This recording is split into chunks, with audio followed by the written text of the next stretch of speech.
ava ndimai Jane. Vanhu vose vanovaziva kuti mudzimai wakatendeka, wakangwara kwazvo. Madzimai anotouya kwavari kana vaine zvimwe zvinovatambudza mumwoyo yavo. Ko zvino tingati mbuya ava vakambosangana nei paupenyu hwavo?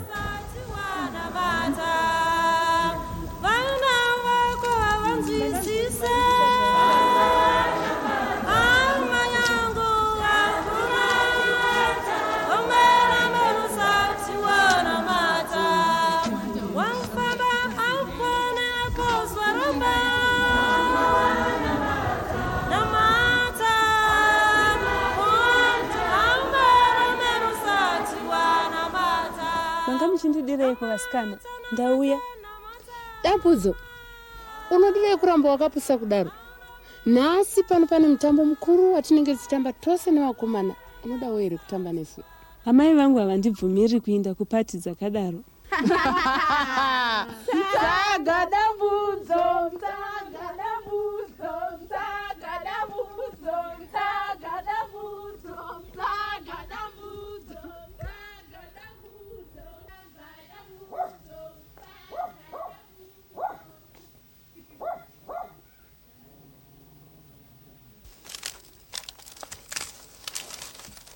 Sei wakasuwa Dambudzo?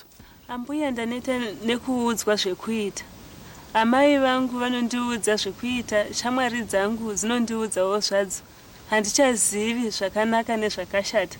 Chii chaunoudzwa namai vako? Amai vangu vakandiudza kuti munhu wemusikana haafaniri kutamba nevanhu vechirume, anofanira kuzvichengetedza. Zvino iwe hana yako inokuudza kuti kudii? Ndinoteerera zvinotaurwa naamai vangu, asi shamwari dzangu dzinondishayisa mufaro nekuti vanondiseka, vanoramba vachingondiseka. Mwanangu, ndinozviziva izvozvo. Mbuya mungati munozviziva henyu. Ndaneta nekusekwa neshamwari dzangu, ndinodawo kufara nadzo. Dambudzo, rega ndikuudze nyaya yangu kwandiri yandakaitika ndiri musikana. Ungatoshamisika ukanzwa nyaya iyoyi, nokuti vanhu vazhinji vambozviziva zvakaitika paupenyu hwangu. Benzi romwana, Tiba, wandinyadzisa chaizvo. Nazandinokuuraya bana. Iwe, regai kudaro baba mwana nokuti mwana wedu takabereka tese mukamudzima nenda ku. Chiregai kudaro baba. Ndosina kudayira mwana. Kudaro baba mwana. Vai pano, vai, endai. Joy.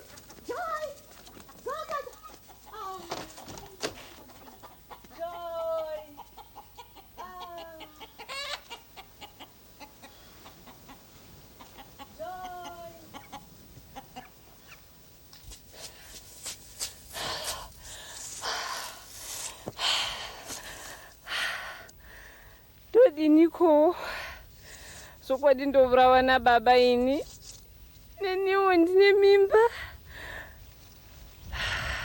sindondotsvaka mushonga ndakanzwa kuti kune vanobvisa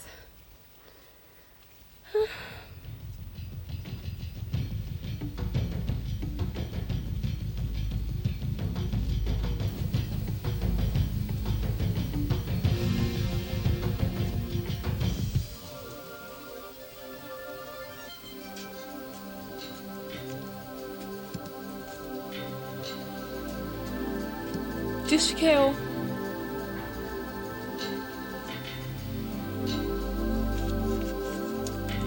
Laura batsira.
musikana haana kurara zvakanaka, dripi yake haisi kufamba zvakanaka. Okay. Sisi? Sisi? Ndiri kuona kuti muri kurwara zvikuru uye kuti mabvisa pambiri uye mune ropa rabuda rakawanda zvikuru. Mamuri pedu norufu chaiko. Asi tichakubatsirai pachipatara chino kuti muite zviri nani.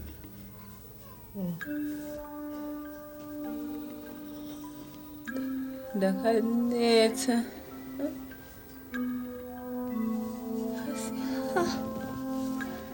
Vakazvisiva. Taurava. Zorora kwanisira. Chizorora rara ukwanisi kugara. Rara.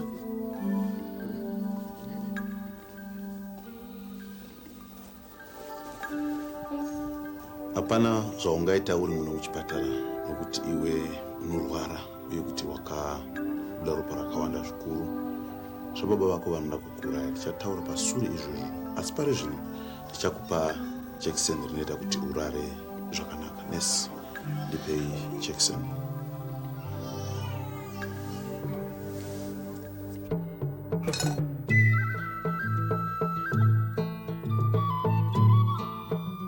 Mangwanani. Nguva chikwara zvikuru asi unotsatsa kuita zvakanaka nasi. Kusita rako unonzani? Unonzi Joy. Kana kuti Mufaro. Izita rakanaka kwazvo. Kuzvakambofamba sei?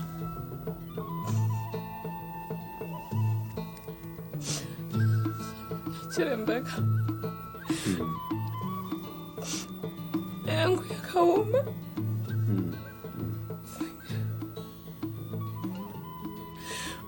Vangu vanopinga zvokuti.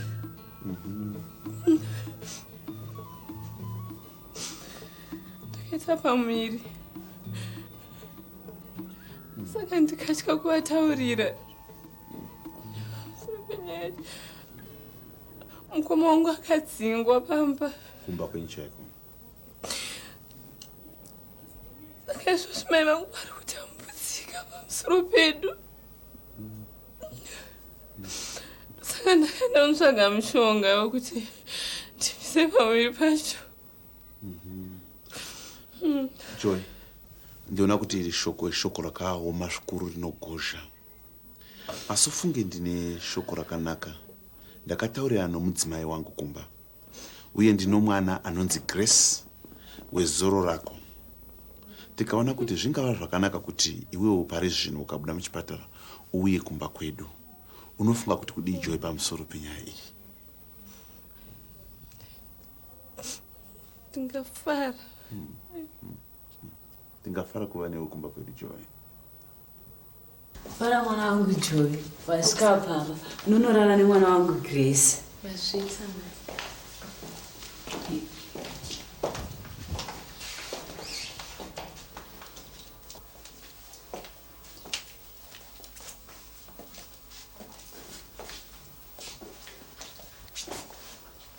Grace, unaona kuti Joy akasununguka here?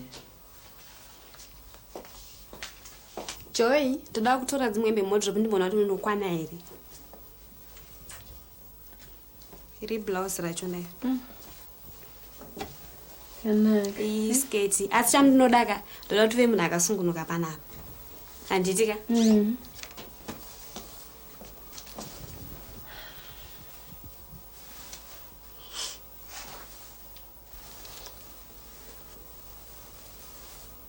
Ko munomba menyu munomborovana here kana kukakavadzana? Kwete, asi hanzvadzi yangu inombondide nhau nendichide nhau dzimwe nguva. Kasande tobatsira makitchen zviduku. Zvenyu munozofara, munoti kutamba, mugoti kushanda mese.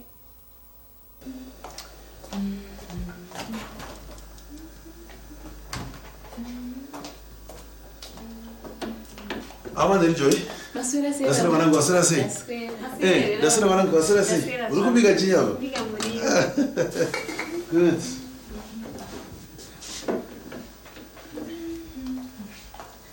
Chiremba, Joy. Ndinokuvongai nokundigamuchira kwamakaita. Okay. Asi izvozvi basa rangu rechikoro rakutosarira kumashure. Joy, unofarira iri basa rako rokucollege? Chose. Sure. Ndinofarira izvozvo kusenza nevanhu vakakuvara.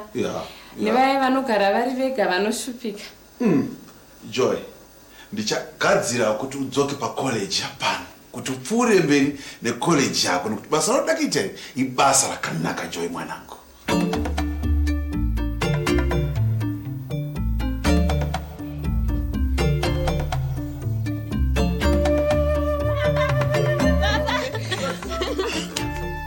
Baba ndinokumbira kuenda naJoy kuchurch camp. Joy, unoda here kuenda kuchurch camp? Toda kuenda. Zvakanaka, muchandonakirwa. Mufambe zvakanaka. Bye bye. Bye.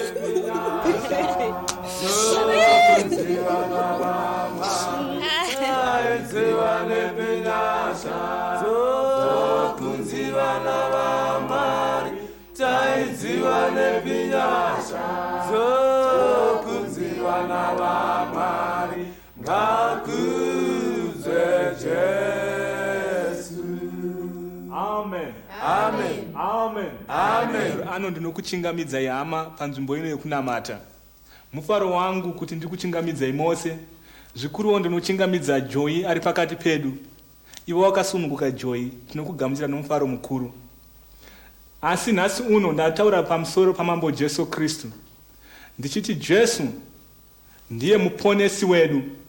Ndiye anokwanisa kutiregerera zvakaipa. Ndinoziva tose tiri vatadzi pakati pedu. Asi mambo Jesu Kristu ndo anokwanisa kutiponesa nekutiregerera pazvivi zvedu.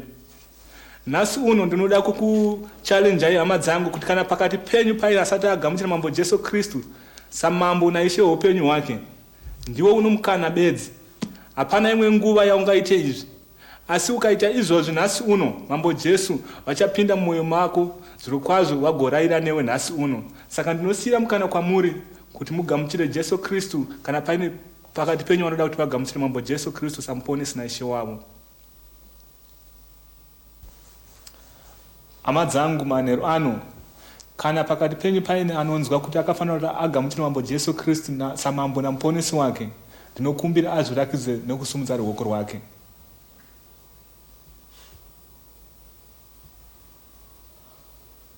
Mufundisi.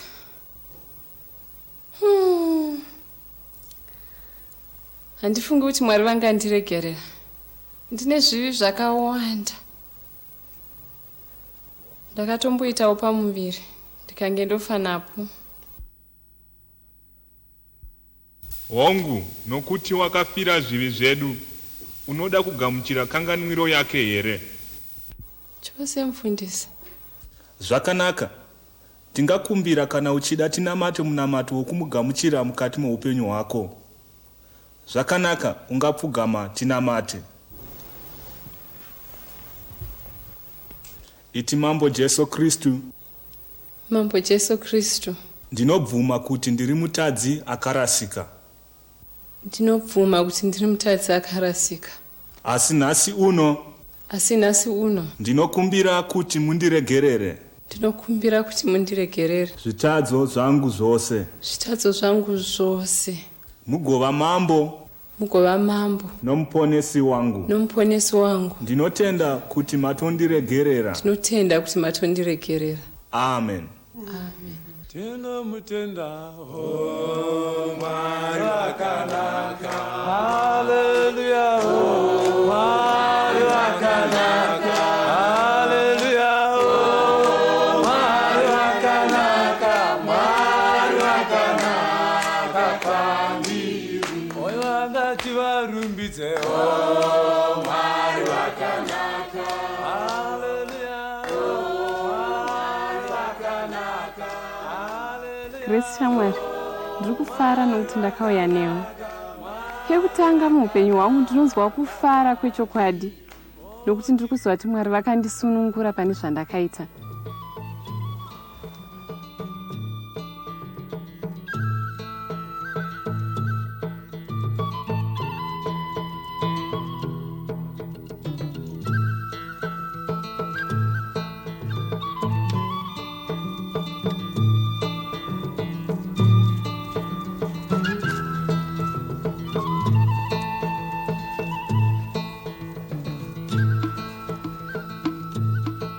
Ishe Mwari, ndinokutendai nokuti makandiregerera pachivi chandakaita chekuuraya mwana wangu. Pasina mhosva, asi ndinoziva kuti makandisunungura. Saka chivai neni pamabasa angu ose andichoita.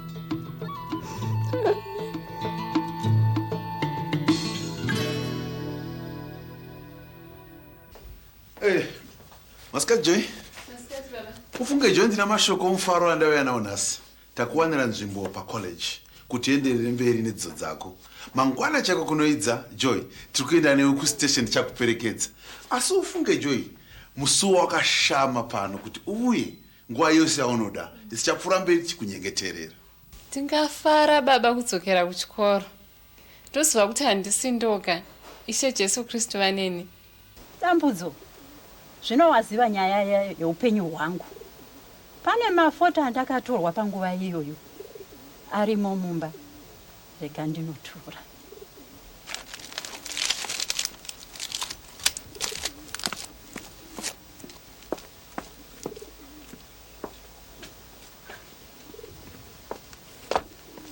Aya, ndauya nawo. Tarira apa. Ndipo patakapedzawo chikoro cheBhaibheri. Tikasvikawo kuitawo social work. Tikazowanawo diploma yangu apa. Uri kuzviona here papa? Ndiye murume wenyu here uyu Ambwi? Uyu ndiye murume wangu. Murume wangu chaizvo pamwoyo. Ndinotenda Mwari akandipawo murume wakanaka. Chikuratidza Jane. Uyu apa ndi Jane ari mudiki mwanasikana wangu. Kari kachechi. Apa ndo paakazoita nursing. Ari kuchikora akapedza nursing yake. Nasi Dambudzo. Wasangana nezvinhu zvakawanda paupenyu. Uye waziva zvakawanda pamusoro peupenyu hwangu. Pane chinhu chaunofanira kuita. Chaunofanira kusarudza. Unofanira kusarudza Ishe Jesu paupenyu hwako. Kana ukasarudza Ishe Jesu, achakutungamirira paupenyu hwako hwese. Hai Dambudzo muzukuru. Unofanira kusarudza chipi paupenyu hwako?